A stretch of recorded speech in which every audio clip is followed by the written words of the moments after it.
plane into their targets. But, they also say that on the day of the attack on America, that NORAD was also, or was it NORAD? Yeah, NORAD was doing exercises that totally confused the situation, that they did not know whether or not it was a real attack or if it was part of this simulation that was going on. Now, taking that into consideration, is it possible that the hijackers knew of this simulation prior to picking that date, and this had some play in the entire grand scheme that was...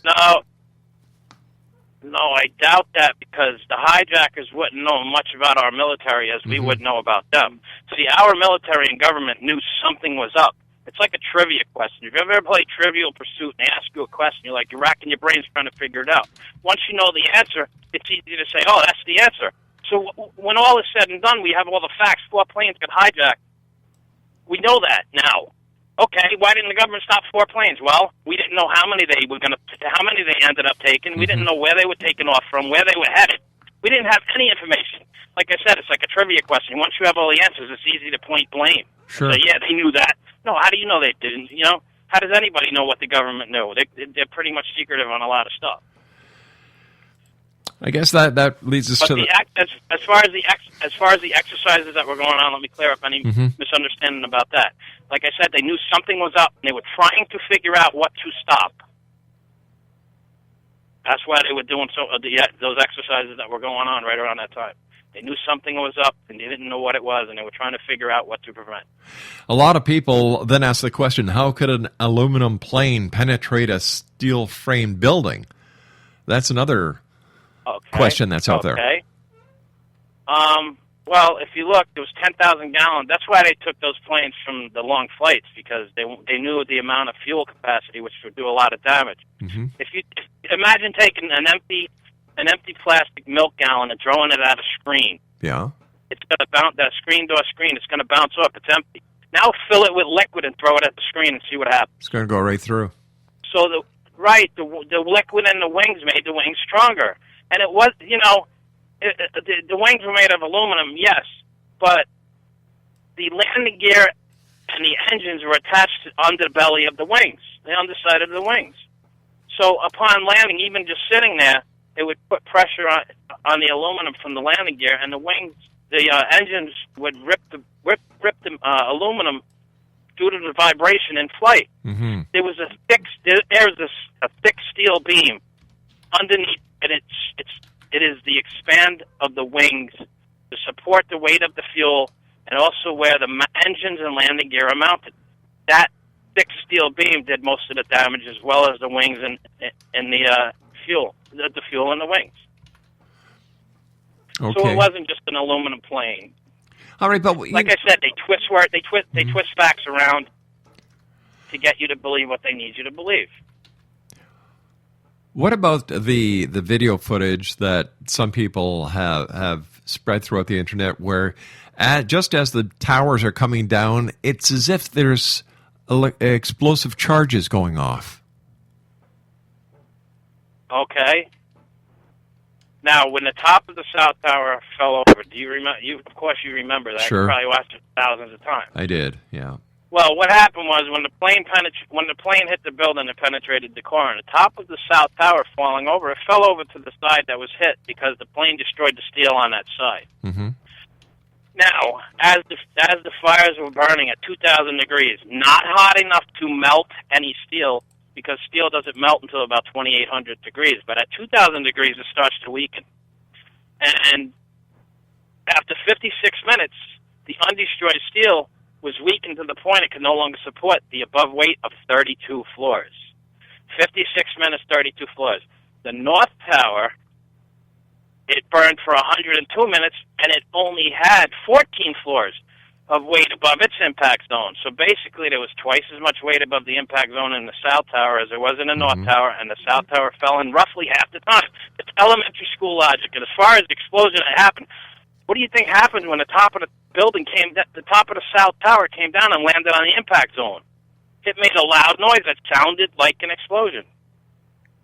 So this is the things that conspiracy theorists will never tell you. They say there's no way that fire could melt steel. So the government's lying to us because only in the first time in the history, never in the history of history, has fire ever taken down a steel frame building. And they're lying to us because they said it happened on 9/11 3 times with Building 7 and the Twin Towers. But they never mention any damage to the plane caused by the plane. This is where they're very deceptive, and that's based on a fact that the government, the United States government, has a reputation of being corrupt. That's their foundation. Yeah, the corrupt government. Of course, they did it. They did it before. They're going to do it again, and that's the foundation. They're a bunch of liars. They twist the truth. I got a video channel, and they have over 64 videos, and they have a lot of information on that channel. All right, but I don't think. I'm talking about the video where the building. Yes. You're talking about.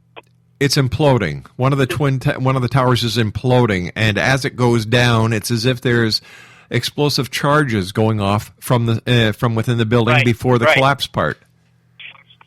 Okay, I thought you were talking about when the top of the South Tower fell down. No. There was a huge explosion. Sure there was, yeah. Smoke that poured out because of the top of the South Tower fell onto the floor below. Once the collapse started, the jolt of the floor, it was like a pile driver effect. Mm-hmm. The top of the building landed on the first floor. Boom! And then that floor it wasn't so much the steel that failed. It was the nuts, the bolts, the rivets, and the welds, and everything that held the steel together. So once that failed, the next floor failed, and the next floor, and the next floor. And the people that survived inside the North Tower, they said it got progressively faster as it got closer to them. They were inside, and they survived between the second and fourth floors, the firefighters. It was like a pile driver effect and also a pancake effect. So when the top of the tower came down on the floor, boom, boom, boom, boom, boom, boom, it pancaked all the way down. There was no way to stop it once it had its momentum. That's how it collapsed. If it was a controlled demolition, mm-hmm. you would have seen like every other controlled demolition. The outside of the building cracks, the entire building cracks, and then it collapses. The entire building, there's no cracks in the towers when they're collapsing. It was a pancake effect. It was a pile driver and a pancake effect. All right, stand by, KT. You and I have to take a commercial break with the news at the bottom of the hour. Exo Nation KT Penn is my special guest. And he is the gentleman and the founder of Victims of Terrorism Foundation, Inc. And we're talking about the horrific events of 9/11. And I agree with KT. The government was not behind the death of 3,000 people, the downing of 4 planes, the destruction of 3 buildings. Come on, people. If you really believe that the government of the United States actually did that, I don't care what party you belong to, it certainly isn't the school of reality, and that's what you have to do. Be realistic. Check the dots. Dot your I's, cross your T's, and you'll see that it wasn't a conspiracy or cover-up at all. We'll be back. Don't go away.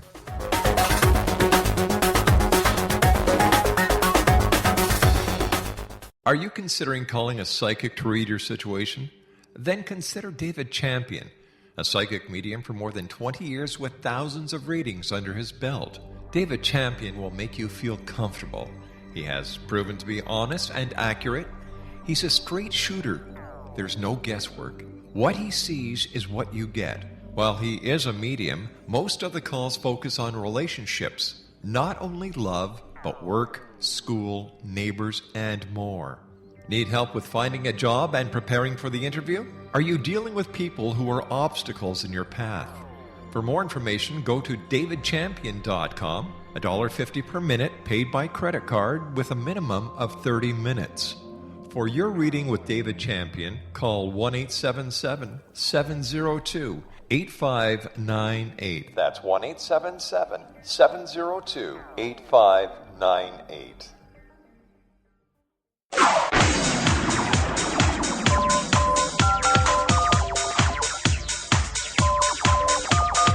Now you can dial in to listen to the X-Zone Radio Show from anywhere in the world with Rob McConnell 24/7, 365 by dialing 213-401-0080. That's 213-401-0080. If you have a mobile phone or landline, the X-Zone Radio Show with Rob McConnell is now at your beck and call at 213-401-0080. That's 213-401-0080, 24/7, 365.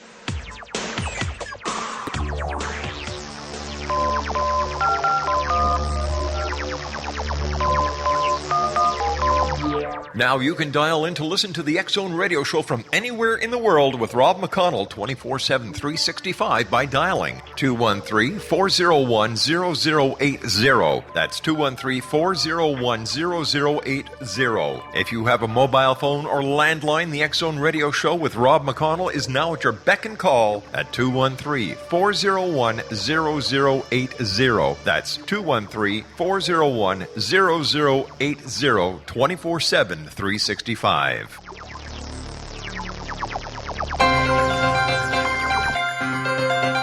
This is the X-Zone Broadcast Network, broadcasting worldwide on broadcast affiliates and satellite program providers, including CNN Broadcast Network, Sirius Satellite Network, Star Media, Good News Radio Network, Angel Broadcast Network, Wiki Broadcast Network, and WPBN TV.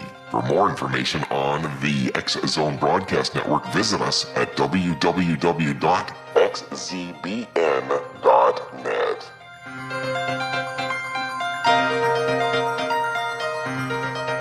Welcome back to the X-Zone, everyone. My name is Rob McConnell. We're coming to you from our broadcast center in Hamilton, Ontario, Canada. Worldwide toll-free, 1-800-610-7035. Email xzone@xzoneradiotv.com. On all social media sites, X-Zone Radio TV, and our website. Yep, you've got it, xzoneradiotv.com. T Penn is my guest this hour. He is the gentleman behind Victims of Terrorism Foundation. And we've been talking about the conspiracy theories behind September the 11th of 2001. And his website is www.exposingtheloosechange.com. Now, before we went to the commercial break, I made a statement about the three buildings. And during the commercial break, KT corrected me. So, KT, I stand corrected. You are right. I was wrong. Tell the audience what you told me. Okay, you can follow it. It's easy to find the information I'm about to talk about on my website. If you go to the page World Trade 7, that's the second book I wrote. World Trade 7, you scan down, it shows a picture of the book, and then it shows a map.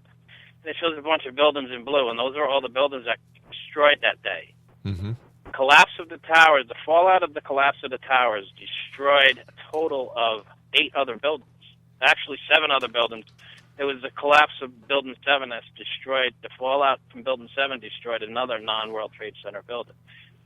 World Trade Center 1 through 7 were all destroyed, okay? And they claim Larry Silverstein made money, but how many years did he go without buildings and tenants?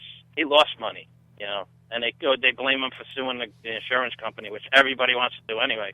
They just make up stuff. They just make up reasons to put the blame on somebody. But underneath that picture is the link to the actual Ground Zero Then and Now page on voanews.com.